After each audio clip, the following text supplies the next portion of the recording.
Unprecedented levels of militarism during the Cuban Missile Crisis continue to influence President Trump's response to North Korean nuclear missile testing. The Cold War-era conflicts between the U.S. and Soviet Union were equally political games as they were measures of strength. The culmination of such conflicts has entrusted the U.S. with a role as an arbitrator for global conflicts, with no foresight of the repercussions. The Cuban Missile Crisis brought the world to the brink of nuclear warfare. The Soviet placement of missiles in Cuba, alongside their alliance with the Cuban leader Fidel Castro, unhinged the U.S. The prospect of a communist regime established in close proximity to the U.S. mainland was unsettling. U.S. intelligence discovered evidence of the USSR building and importing nuclear missiles in Cuba through photos taken by the U-2 spy plane. These missiles posed a substantial threat to the U.S. mainland, considering their strategic placement. The Soviet-Cuban alliance imposed a challenge to President Kennedy's political legitimacy. Republicans had claimed the Soviets had put offensive missiles in Cuba. Kennedy, a Democrat, had gone out on a limb saying they had not. By placing missiles in Cuba, Khrushchev had sawed off the limb, embarrassing the president. The Cold War evoked a struggle for power between the U.S. and USSR, in which ideology was a battlefield.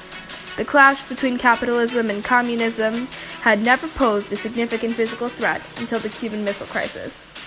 Militarism was a widespread conviction that a country should maintain and use a large military. This was at the forefront of the Herculean U.S. response. The Soviet Union posed a threat to America's prestige as a central global superpower. The general public was ignorant of the impending danger until President Kennedy addressed the nation in a televised speech. This declaration of an impending nuclear war put the nation on edge, which quickly led to hysteria. The executive branch shared the panic of the masses. The Joint Chiefs of Staff advised President Kennedy to respond with an airstrike. Kennedy was concerned this would escalate tensions and preferred a naval blockade. The naval blockade was considered appeasement by the vast majority of military officials. The Joint Chiefs of Staff feared the naval blockade would worsen the situation with Soviets on the global stage by making the U.S. seem fearful. As Commander-in-Chief, President Kennedy was expected to respond with bold military action, with the general public putting immense pressure on the president. In the eyes of the masses, the security of the U.S. depended on Kennedy's ability to seem intimidating and powerful to America's political and ideological opponents. On October 19, 1962, after 4 days of planning, the Joint Chiefs of Staff argued forcefully to President Kennedy in favor of airstrikes against Soviet targets in Cuba. Though the Joint Chiefs of Staff advocated an ostentatious solution to the crisis, Kennedy employed the U.S. Navy to de-escalate the crisis. It was with the weight of an American legacy and the challenge of re-election did President Kennedy make the monumental decision to enforce a naval blockade. This placed a barrier of naval ships to prevent Soviets from bringing more nuclear missiles to Cuba. Kennedy had a multifaceted resolution with diplomacy at the forefront of his effort to reach a meaningful compromise with Khrushchev, the Soviet leader.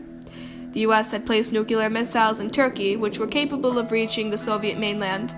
In exchange for the Soviet removal of missiles in Cuba, the U.S. would remove all missiles from Turkey.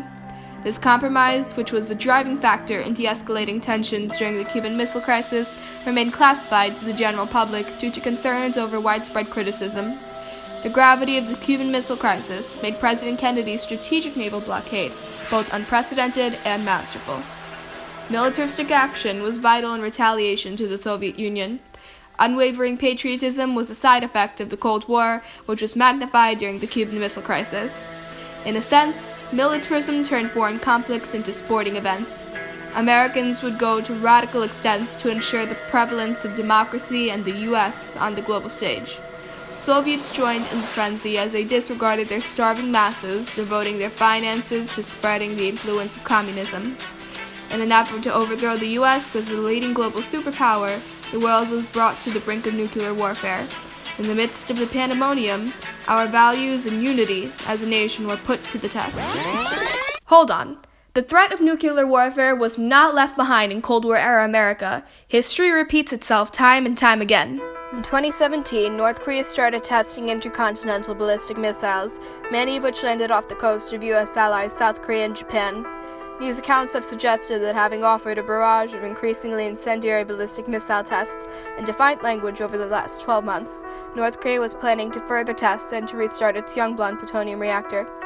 To ensure the safety of our allies abroad, the Trump administration has undertaken a wide variety of military operational responses.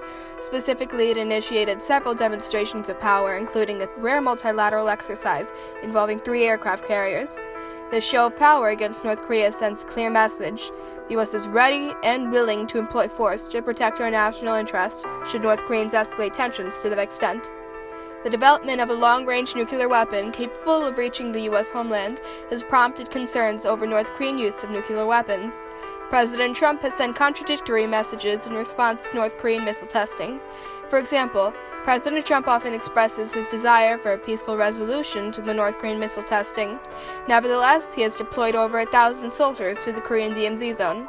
As president-elect, in response to provocative statements by North Korean dictator Kim Jong-un, President Trump commented on Twitter, "North Korea just stated that it is in the final stages of developing a nuclear weapon capable of reaching parts of the U.S.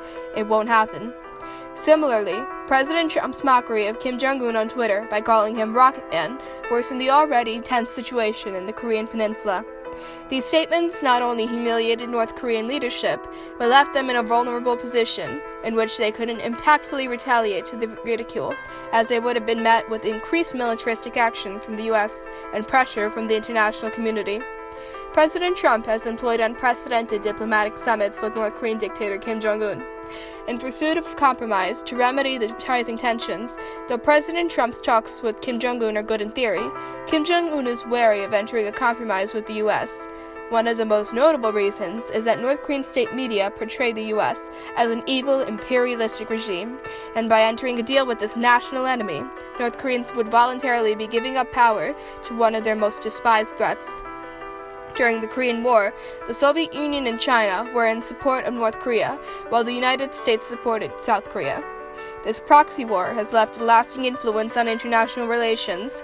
Though the Soviet Union collapsed 30 years ago, the U.S. and South Korea are still close allies. Their alliance is threatening to North Korea, as were the implications of the Korean War, not only political, but social. The Korean DMZ zone remains a physical reminder of the deep-rooted division between the two Koreas. To this day, the divisions between North and South have prompted distrust and fierce competition between its leaders. President Trump's open summits with North Korea have earned him significant criticism on the domestic front, the cries of which echo the criticism of the removal of missiles from Turkey under President Kennedy's administration.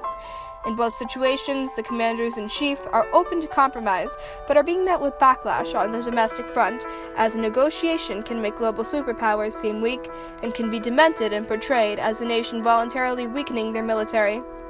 By December of 2019, North Korea gave the U.S. an ominous threat of a Christmas gift. In this threat, Moon gave the U.S. until the end of the year to reach a resolution to the North Korean nuclear missile testing, though no information about a compromise has been made available to the general public.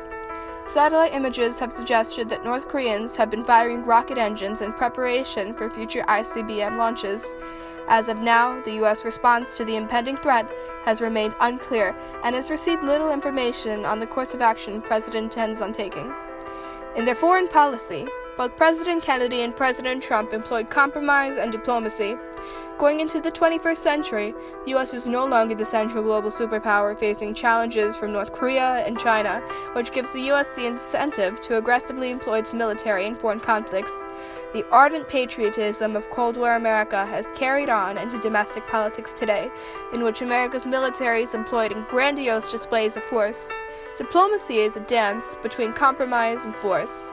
We can note a perfect blend of the pair from President Kennedy's foreign policy during the Cuban Missile Crisis, the effects of which ripple on to this day.